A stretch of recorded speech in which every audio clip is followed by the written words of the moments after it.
Varicose veins కి సరైన చికిత్స కోసం సంప్రదించండి ఎవిస్ హాస్పిటల్. నమస్కారం. మాఘపురాణం 14వ రోజు పారాయణలోకి వచ్చాం. దిలీప మహారాజుకి వశిష్ఠ మహాముని ఇలా తెలియజేస్తున్నారు. శివపార్వతుల సంవాదాన్ని చెప్పారు, ఇప్పుడు చెప్తున్నారు. పార్వతీదేవికి పరమేశ్వరుడు చెప్పిన మాఘమాస మహాత్మ్యము, దాని ఫలితంతో పాటు ఒక బ్రాహ్మణ స్త్రీ భర్తతో సహా స్వర్గప్రాప్తిని పొందిన వృత్తాంతాన్ని తెలియజేస్తాను, వినమన్నారు. పూర్వం కాశ్మీర దేశంలో సుబుద్ధి అనే బ్రాహ్మణ పండితోత్తముడు ఒక ఆయన ఉండేవాడు. ఆయన చతుర్వేదాలు ఔపోసన పట్టిన దిట్ట. ఎంత గొప్ప పండితుడో అంత ఉత్తముడు కూడానట. ఆయన సకల సద్గుణ సంపన్నుడు. గౌరవము, మర్యాద, మనన, వినయ విధేయతలు, సర్వజీవుల ఎడ భూతదయ ఇత్యాది సద్గుణాలు కలిగి ఉండేవాడు. అతను అనేక మంది శిష్యుల్ని కూడా కలిగి ఉండేవాడట. అయితే ఈయన గొప్ప కీర్తి ప్రతిష్టలు సంపాదించాడు. ఈయనకి చాలా కాలానికి సుశీల అనే ఒక కుమార్తె కలిగింది. పిల్లకు ఒక 16 సంవత్సరాలు వచ్చినాయి. ఈ కొన్ని కథల్లో చూస్తామండి. మరి పొద్దున్న 8వ ఏట 7వ ఏటో పెళ్లి చేసేసిన కథలు ఇటీవల కాలంలో కథలు. కానీ ఈ కుమార్తెకి 16 వివాహ యోగ్యత వయసు అంటే 16, 18 సంవత్సరాలు వచ్చేదాకా వివాహాలు చేసినట్టుగా కనపడదు. ఈయనకి 16 సంవత్సరాల కూతురు ఉందట. ఆమె చక్కని రూపురేఖలతో నవయవ్వన సౌందర్యవతిగా మెరిసిపోతూ ఉండేది. చాలా అందంగా ఉండేది. పిల్లకి పెళ్లి చేద్దామని నిశ్చయించుకున్నారు. ఏవో సంబంధాలు చూస్తున్నారు. అయితే ఈయనకి చాలామంది శిష్యగుణం గణం చాలామంది ఉన్నారు. గుంపు చాలా సమూహం ఉంది. అందులో నుంచి సుమంత్రుడు అనే ఒక కుర్రవాడిని ఇంట్లో ఉన్న దైవ కార్యం కోసం పూజా సామాగ్రి అడవిలోకి వెళ్ళి తీసుకురమ్మన్నారు. పూజా సామాగ్రి అంటే ఏవో పువ్వులు, పసుపు కుంకాలు దొరకవు కదా. అక్కడి నుంచి యజ్ఞం చేయడానికి సమిధలు అవి ప్రత్యేకంగా కొన్ని రకాల చెట్లవే కొమ్మలు కావాల్సి వస్తాయన్నమాట. కొన్ని రకాల చిగుర్లు అంటే ఆకులు కావాలి. పంచపల్లవాళ్ళని చెప్తాం కదా మనం, మర్రి, రావి, జువ్వి, మేడి అట్లా అవి. అక్కడి నుంచి కొన్ని రకాల ప్రత్యేకమైన వంట చెరుకు కూడా యజ్ఞంలో వాడటానికి చెరుకు కావాలి. ఇవి కావాలి, పుల్లలు కావాల్సి వస్తాయి కదా సమిధలు. ఈ సమిధలతో పాటుగా యజ్ఞంలో అర్పించవలసిన చెలువు అంటే మనం కొంత అన్న సమర్పణ చేస్తారు కదా, బలి సమర్పణ. ఆ సమర్పణకి కావాల్సిన ఆహారాన్ని వండడానికి కూడా ప్రత్యేకమైన చెట్ల కొమ్మలనే వాడతారు. అవన్నీ తేవడం కోసం ఈ సుమంత్రుడు అనే ఒక కుర్రవాడికి ఈ పని చెప్పేసరికల్లా అతను ఏం చేశాడు, వెళ్తుంటే మార్గమధ్యంలో సుశీల తన స్నేహితురాళ్ళతోటి ఏదో బంతి ఆడుకుంటుందట. ఆ బంతి సుమంత్రుడు ఉన్న వైపుకి పడింది. ఆ అమ్మాయి ఆ బంతి తేవడం కోసం సుమంత్రుడు ఉన్న వైపుకి నడిచొచ్చి, వాడి మహాద్భుత సౌందర్యవంతుడట. 6 అడుగులు ఉండి చాలా చక్కగా ఉంటాడు. ఆ అబ్బాయిని చూసేసరికల్లా ఈ అమ్మాయికి మనసు చెలించి ఆ బంతి అక్కడ పారేసి అతన్ని అనుసరించింది. ఆ అబ్బాయి వెనకాలే వచ్చేసింది. ఆ వెళ్ళి సుమంత్రుడు అడవిలోకి ప్రవేశించాడు. ఈ అమ్మాయి చాటుమాటుగా అతన్ని వెంబడిస్తూ వచ్చింది. చాలా దూరం వెళ్ళేసరికల్లా లోపల ఒక అందమైన సరస్సు ఉందట. ఆ సరస్సు నిండా తామర పూలు గుంపులు గుంపులుగా ఉన్నాయి. తర్వాత ఎన్నో తుమ్మెదలు తిరుగుతున్నాయి. దాని సరస్సు చెట్టు బోల్డన్ని చెట్లు, మొక్కలు, పువ్వుల మొక్కలు, ఆ తర్వాత చిన్న చిన్న లతాని కుంజాలు లాంటివి ఎంతో. అంటే అదేమి ఏర్పాటుగా చేసింది కాదు, కానీ ఆ ప్రాంతం చాలా రమణీయంగా ఉంది. ఆ బోల్డని చెట్లన్నిటి మీద బోలెడన్ని పిట్టలు, పక్షుల కూతలతోటి అసలు ఎంత బాగుందంటే యాంబియన్స్ అద్భుతంగా ఉందన్నమాట. ఆహ్లాదకరమైన వాతావరణం కనపడుతోంది. ఈ కుర్రాడు ఏం చేశాడు, చాలా దూరం నడిచామని ఏవో కొన్ని చెట్ల కొమ్మలు అవి సేకరించి ఓ పక్కన పెట్టి ఆ చెరువులో దిగి మంచినీళ్ళు దాగి ఓ చెట్టు కింద పడుకున్నాడట 10 నిమిషాలు. చాలా దూరం నడిచి వచ్చాడు కదా, వాడు అలసిపోయాడు. కళ్ళు మూతలు పడ్డాయి. చల్లదనానికి బాగా ఆహ్లాదకరంగా కూల్గా ఉంది వాతావరణం, ప్రశాంతంగా. కళ్ళు మూతలు పడి నిద్రపోయాడు.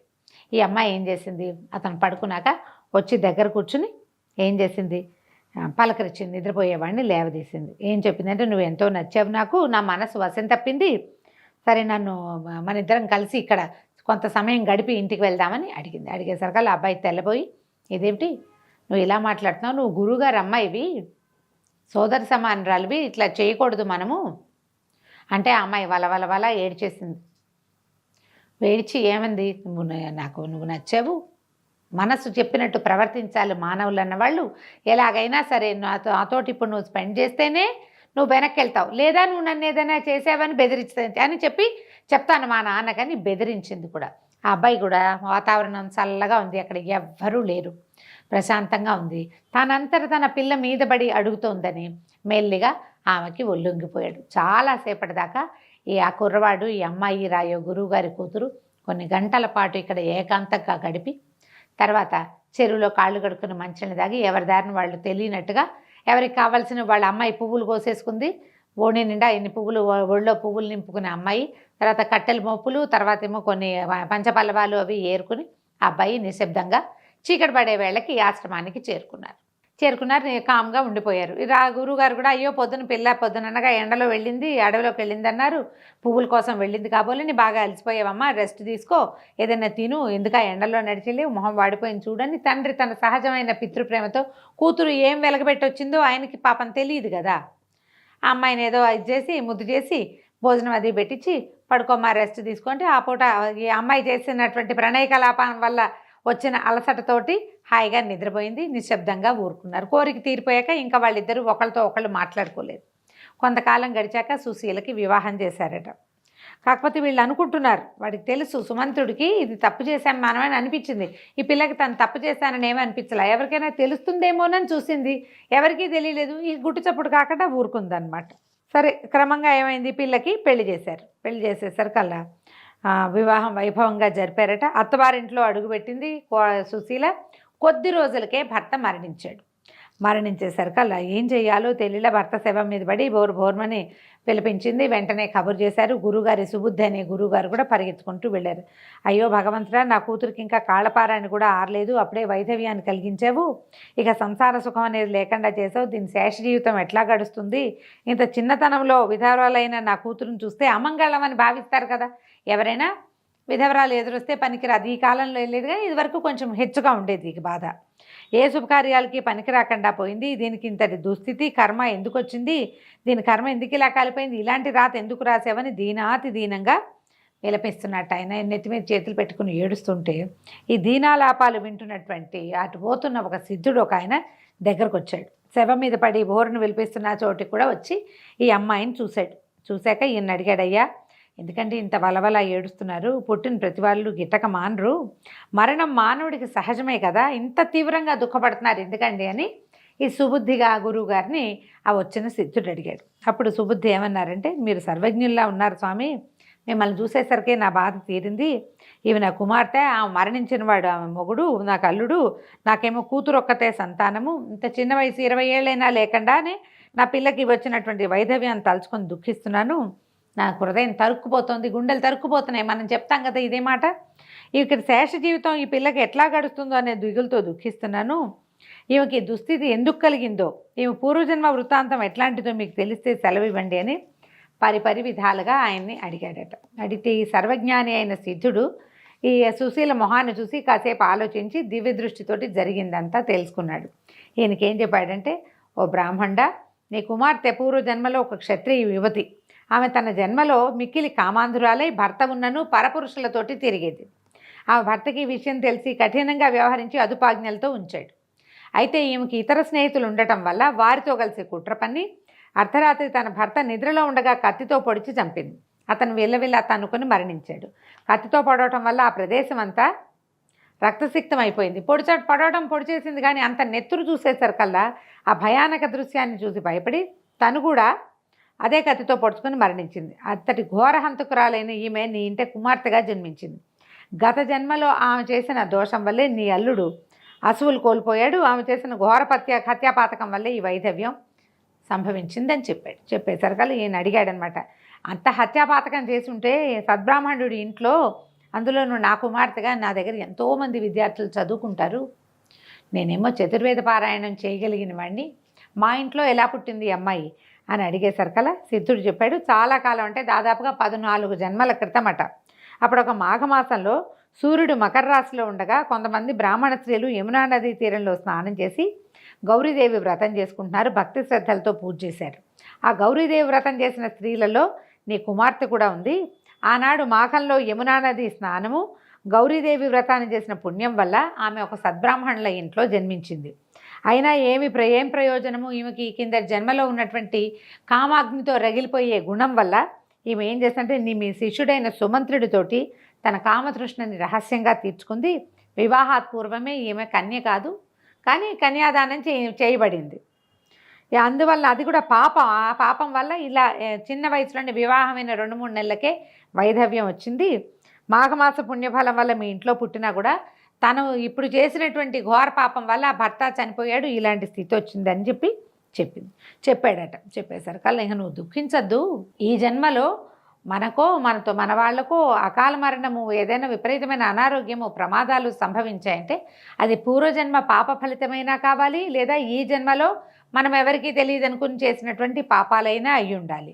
ఇంకా దుఃఖించద్దు, కర్మ సిద్ధాంతం ప్రకారం కానున్నది కాక మానదు, జరిగిపోయేది జరక్క మాందు, జరిగింది జరుగుతుంది, జరగబోయేది అంతా మనం మంచిగా అనుకోవాల్సిందే, మంచో చెడో జరిగిపోయింది అంతే అనేసకల్లా సుబుద్ధి విపరీతంగా దుఃఖించాడట. నేను ఎలాంటి పాపపు మాటలు విన్నాను, అయ్యో కింద జన్మలో భర్తను చంపి తన ఆత్మహత్య చేసుకుంది, ఎంత అఘాయిత్యం, పోనీ ఈ జన్మలో అయినా కన్యగా ఉండి వివాహం చేసుకుందా అంటే, అది కాకుండా నాకు శిష్యుడైన వాడు నా కొడుకుతో సమానం, దీనికి అన్నవుతాడు కదా, మామూలుగా కూడా మనం చెప్పుకుంటాం గురువుగారు తండ్రితో సమానం కాబట్టి. ఇలా కామంతో కళ్ళు మూసుకుపోయి వావి వరుసలు లేకుండా ఇలా కామాంధురాలైపోయింది. అయ్యో ఇంత ఘోరం, ఈమె నా కూతురు అవ్వటమే నాకు సిగ్గుగా ఉంది అని చాలా బాధపడి, కానీ ఓ పక్కన చెప్పాడనమాట, తీవ్రమైన కోపంగా ఉంది, కానీ అవ్యాజమైన అనురాగం కూడా ఉంది. నా కూతురు ఇలాంటి దుస్థితిలో ఉంది, ఇప్పుడు ఏం చేయబోతుందో రేపొద్దున, మళ్ళీ ఇంకెన్ని పాపాలు మూట కట్టుకుంటుందో, కాబట్టి నా పిల్లని ఇందులో నుంచి బయటపడేయండి. నా యందు దయ ఉంచి నా కుమార్తె చేసినటువంటి కిందటి జన్మలో చేసిన ఘోర పాపము, ఈ జన్మలో చేసినటువంటి ఘోర అపరాధము, ఈ రెండింటి నుంచి ఎలా విముక్తురాలవుతుందో తెలియజేయండి అని పరిపరి విధాలుగా బతిమలాడేటట. అప్పుడు ఈయన చెప్పాడు సిద్ధుడు, ఈ మాఘమాసంలో నీ కుమార్తె చేత నదీ స్నానం చేయించి గౌరీదేవి పూజ చేయించు, ధూపదీప నైవేద్యాదులతో పూజించి ముత్తైదులను పిలిచి వాయినాలు ఇప్పించు. మాఘమాసం 30 రోజులు నీ కూతురుతోటి ఈ విధంగా చేయించు. భక్తి శ్రద్ధలతో విష్ణుదేవునికి పూజలు, భజనలు, సంకీర్తనలు, హరికథలు ఇత్యాదులను నిర్వర్తించు. అలా నీ కూతురుతో చేయించినట్లయితే ఈమె యొక్క పంచమహాపాతకాలు హరించుకుపోయి నీ అల్లుడు కూడా పునర్జీవితుడు కాగలడు. అత్యంత నియమనిష్టలతో ఆచరిస్తే కనుక నీ కోరిక తప్పక నెరవేరుతుంది. ఆ విధి విధానాన్ని కూడా వినమన్నారు. గౌరీ పూజ ఎలా చేయాలో చెప్తున్నారు. మాఘశుద్ధ విధి నాడు ముత్తైదువుని పిలిచి వారికి స్నానము గావించి వారి పాదాలకు పసుపు రాసి నుదుట బొట్టు పెట్టి పూజించాలి. 2 కొత్త చేటలు తెచ్చి అందులో ఒక దాంట్లో చీర, రవికల్గుడ్డ, పసుపు, కుంకుమ, పళ్ళు, స్వయం పాకము, తమలపాకులు, వక్కలు, దక్షిణ ఉంచి దానిపై 2వ చేటను మూతవేసి మూసివాయనమని చేస్తారు. చేటల నోము అలాంటివి కూడా ఉంటాయి కొంతమందికి, అది చెప్తున్నారనమాట. ఒక ముత్తైదుకు వాయనం ఇవ్వాలి. అటు పిమ్మట ఆ ముత్తైదుకు పంచభక్ష పరమాణాలతో సంతృప్తిగా భోజనం పెట్టి తృప్తిపరచాలి. దీనివల్ల పరపురుష సాంగత్య దోషము నివారణ అవుతుంది. ఈ అమ్మాయి ఈ జన్మలో చేసినటువంటి సుమంత్రుడితో కలిసి చేసినటువంటి దుష్క్రియతాలకు సమస్య దీంతో తీరుతుందట. కొంతమంది ఆరంభ సురత్వాన్ని ప్రకటిస్తారు. నదికి వెళ్తారు, స్నానం చేద్దామని నద్దాక వెళ్ళి అయిష్టంతో స్నానం చేయకుండా వచ్చేస్తారు. ఇక్కడ చాలామంది ఉన్నారు, నీళ్ళంత శుభ్రంగా లేవు, ఏవో కొట్టుకొస్తున్నాయని అనుమానాలతోటి నదిలోకి దిక్కండా వెనక్కి వచ్చేస్తారు. అలాంటి వాళ్ళని భార్యలు ప్రోత్సహించి నదీ స్నానం చేయించాలట తప్పకుండా. అంటే నదికి వెళ్ళినప్పుడు వాళ్ళు కాదన్నా మనం అవుననిపించాలి. ఆడవాళ్ళకి పట్టం కడుతున్నారు చూడండి. ప్రతి మగవారి ఔన్నత్యం వెనకాల మగ ఉంటుందని కదా సామెత. కావున స్త్రీలందరూ నిష్ఠతో మాఘమాస స్నానం చేయాలి, వారి భర్తలతో చేయించాలి. కుటుంబ గౌరవానికి కానీ పరువు ప్రతిష్టలకు కానీ వంశాభివృద్ధి కానీ స్త్రీలే కదా ప్రధాన కారకులు. కాబట్టి ఈ మాఘమాసంలో ప్రతిరోజు నదీ స్నానం చేసి పూజలు చేయాలి. ఈ మాసమంతా విష్ణుమయమైన హరికథలు, బుర్రకథలు, దాన ధర్మాది కృత్యాలతో గడపాలి. భజనలు, సంకీర్తనలు పెట్టించాలి, లేకపోతే వినాలి. అది కాకపోతే మనమే ఇంట్లో కాసేపైనా ఏవైనా స్తోత్రాలు, శ్లోకాలు చదువుకోవాలి. సినిమా పాటలు కాకుండా ఏదైనా భక్తి సంగీతాన్ని ఏ భక్తి టీవీలోనో ఆన్ చేస్తే వాళ్ళ దారిని వాళ్ళు పాడుతుంటారు, కాస్త చెవిలో పడతాయి. ఇంట్లో కూడా కొంచెం వాతావరణం శుభ్రపడుతుంది, మంచి మాటలు, మంచి నామా సంకీర్తన జరుగుతుంటాయి. కాబట్టి ఇట్లా ప్లాన్ చేసుకుంటే సరిపోతుంది. నిత్యము విష్ణువుయందే ధ్యాస కలిగి ఉండాలి. ఈ మాఘమాస వ్రతానికి మించిన వ్రతం ఇంకొకటి లేదు. ఈ వ్రతాన్ని ఆచరించి మునులు సిద్ధులవుతున్నారు. ఈ మాఘమాస వ్రతం వల్ల మతి లేని వారు మంచివారు అవుతారు. కుష్ఠవ్యాధితో బాధపడేవారు వ్యాధి నుంచి విముక్తులయ్యి పుణ్యాత్ములు కాగలరు. అయితే దీని మాఘమాసాన్ని గొప్ప కోసం కానీ డాంబికంగానే నిర్వర్తించరాదు. గొప్పలు చెప్పకూడదు, నేను చేస్తా, పొద్దున్నే లేస్తా, నాకు ఏటా అలవాటే, అలా ఏం చెప్పద్దండి. ఎవరి దారి వాళ్ళు చేసుకోవాలంతే. 10 మంది మెప్పు కోసం ఈ వ్రతాన్ని చేయొద్దు. మంచి మనసుతో త్రికరణ శుద్ధిగా నియమనిష్టలతో మాఘమాస వ్రతాన్ని చేసిన వాళ్ళు విష్ణు సాయుధ్యాన్ని పొందుతారు. నిరాడంబరతే నారాయణునికి అత్యంత ప్రియమైనది. ఆయన అలంకార ప్రియుడు. విష్ణువు ఎంత అలంకార ప్రియుడో అంత డాంబికాన్ని సహించడు. ఆయన చక్కగా అందంగా తయారవుతాడు, మంచి నగలన్నీ పెట్టుకుని. ఆయన మంచి అలంకారం కావాలి. కానీ నువ్వు అలంకారం ప్రపంచం కోసం చేసుకోకూడదు, ప్రపంచం కోసం ఏదీ చేయకూడదు. నీకోసం నువ్వు చేసుకుంటే చేసుకో, అంతే. చిత్తశుద్ధితోటి మాఘమాస వ్రతాన్ని చేయాలి. భక్తి శ్రద్ధలు, నియమనిష్టలు, నిరాడంబరత, చిత్తశుద్ధి మునగున్నవే ప్రధానాలు అని సిద్ధుడు ఉపదేశించి తన దారిని తను వెళ్ళాడు. సుబుద్ధి అంతటా తన కూతురు సుశీల చేత సిద్ధుడు ఉపదేశించినట్లుగా చేయించాడు. తత్ఫలితంగా మరణించిన అల్లుడు పునర్జీవితుడయ్యాడు. అందరూ మాఘమాస వ్రతాన్ని ఆచరించి పాపరహితులయ్యారు. దీంతో 14వ రోజు పారాయణ పూర్తయిందండి. రేపు ఉదయం 15వ రోజు పారాయణలో మళ్ళీ కలుసుకుందాం. నమస్కారం.